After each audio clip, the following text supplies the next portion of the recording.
Un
jet clipper moderne se pose sur une terre antique, l'Inde, qui ne ressemble à aucune autre.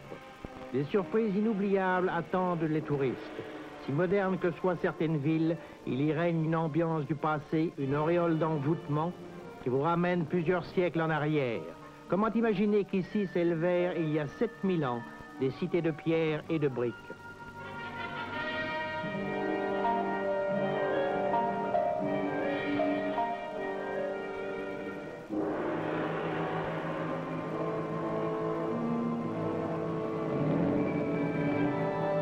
À Calcutta, à Bombay ou à Delhi, dans toutes les villes grandes ou petites, vous percevez l'esprit de sainteté des hindous et le caractère sacré de leur pays, où l'esprit du passé s'allie au progrès de toute la nation en marche.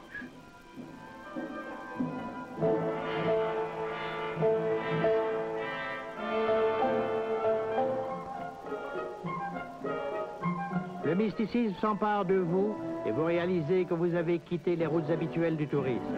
Vous êtes transplanté au cœur d'une civilisation unique, une des plus anciennes de la Terre, dans un des territoires les plus vastes du monde et les plus peuplés. Un septième de la race humaine, 438 millions d'habitants.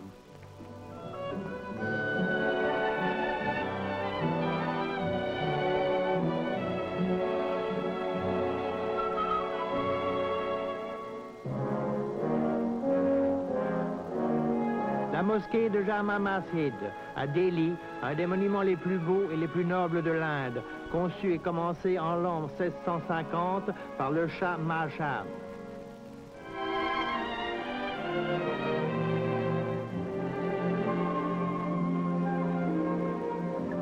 Pour mieux comprendre les peuples de l'Inde, il vous faut visiter les rives du Gange, ce fleuve qui sert à tous les transports et de plus le fleuve sacré des ablutions du corps et de l'âme.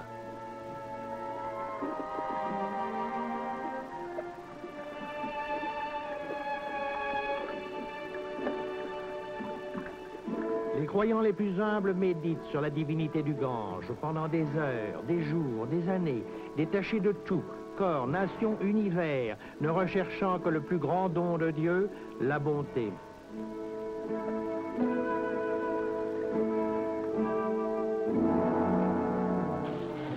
La rivière est bienfaisante aussi aux fameux éléphants de l'Inde, procurant à cet animal puissant et majestueux, dont l'épiderme cependant est sensible aux brûlures du soleil, un agréable rafraîchissement. Ce pachyderme est un auxiliaire précieux pour l'homme. L'intelligence et la compréhension de cet animal sont une des merveilles de la nature.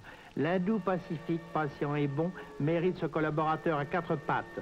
Le secret pour apprivoiser et domestiquer ce géant est en trois mots: temps, patience, bonté.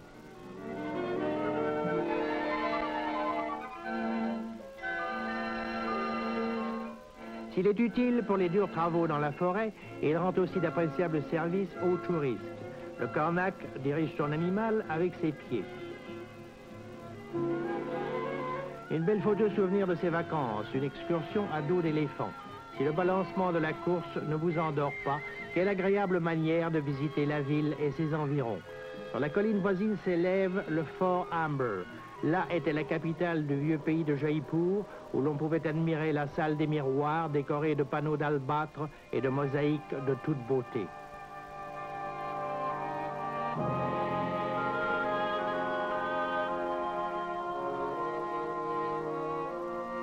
La beauté s'exprime dans leurs sculptures sur bois. La perfection est pour eux une forme de la bonté. Et selon la religion hindoue, celui qui s'inspire de la bonté dans cette vie renaîtra dans une personnalité supérieure. Les bois artistiquement sculptés par cet artisan deviendront des objets de vitrine au-delà des océans.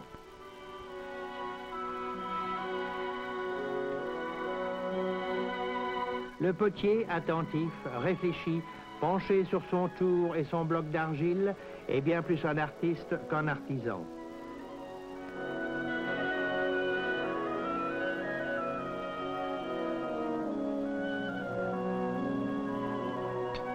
Les arts hindous ont toujours été fort goûtés à l'étranger, avec un instinct inné de la symétrie, une patience infinie et son atavisme ancestral, l'hindou crée des objets d'une beauté parfaite.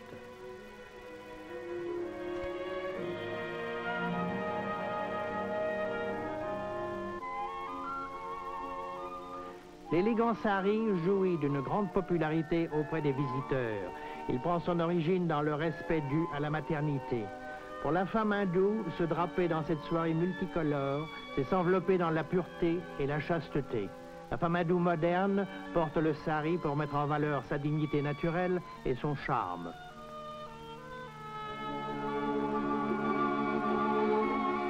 Les drapés en sont différents selon les régions et selon les goûts de chaque femme.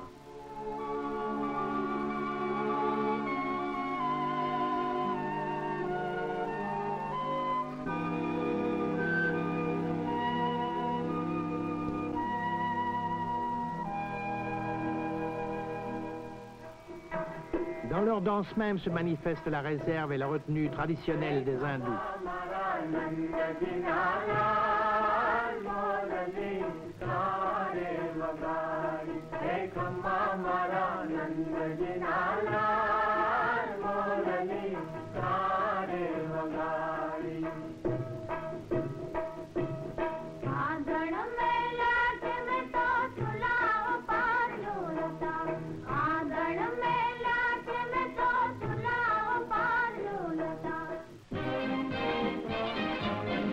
Une parade de gymnastique à Delhi, vivante démonstration des programmes éducatifs de l'Inde moderne, se fondant avec leur idéal de discipline mentale et physique.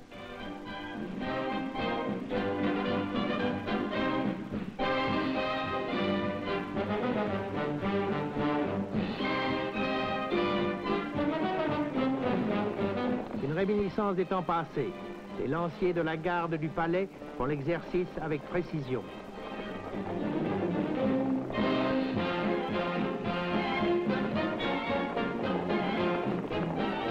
Nation indépendante, pacifique, membre du Commonwealth, l'Inde est fière de ses lanciers dont les brigades ont gagné tant de batailles historiques.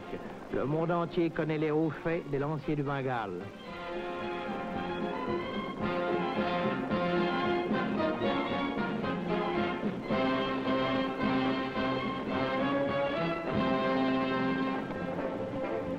Un jeu d'adresse curieux, un court galop, et il l'a. Chaque mouvement est chronométré. Ce lancier réussira-t-il? Non, raté, quel dommage. Ce jeu est aussi vieux que leur cavalerie et reste aussi populaire que jamais.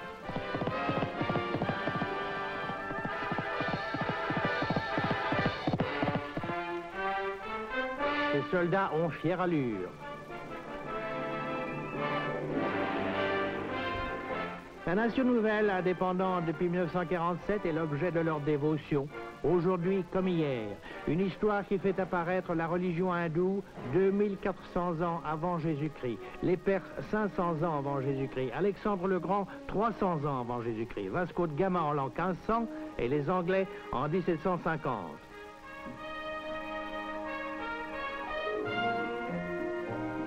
L'architecture du temps passé nous révèle le peuple d'aujourd'hui. À Khajuraho, les œuvres des ancêtres témoignent du même soin et du même art dans le détail, signe révélateur des qualités familiales et affectives de ce peuple. Au Palais des Brises de Jaipur, vous admirez une architecture fantastique, fouillée, mais par contre, la population est très conservatrice et très digne.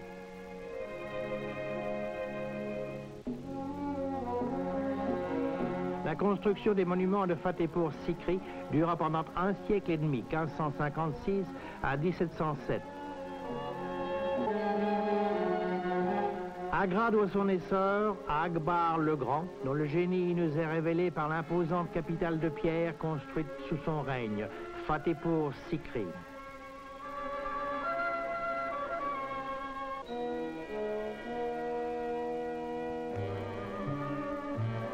Un peu plus de 40 km séparent Fatehpur Sikri de Fort Agra. Des bâtiments circulaires avec de rares ouvertures, des tours chatoyantes, un château fort. Cet immense assemblage de briques rouges aux dômes blancs renferme de nombreuses reliques des temps passés.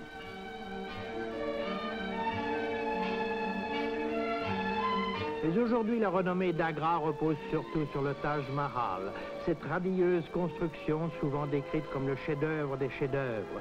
Conquis par le romantisme de ce palais surnommé le poème en marbre blanc, nous imaginons les mots qui l'ont inspiré. La beauté est amour, l'amour est beauté. C'est à l'adoration d'un homme pour une femme que l'on doit ce palais, construit il y a plus de 3 siècles. L'amour éternel d'un roi hindou pour sa femme, Mumtaz Mahal. Et maintenant immuable, défiant les siècles, le Taj Mahal est un temple dédié à l'amour.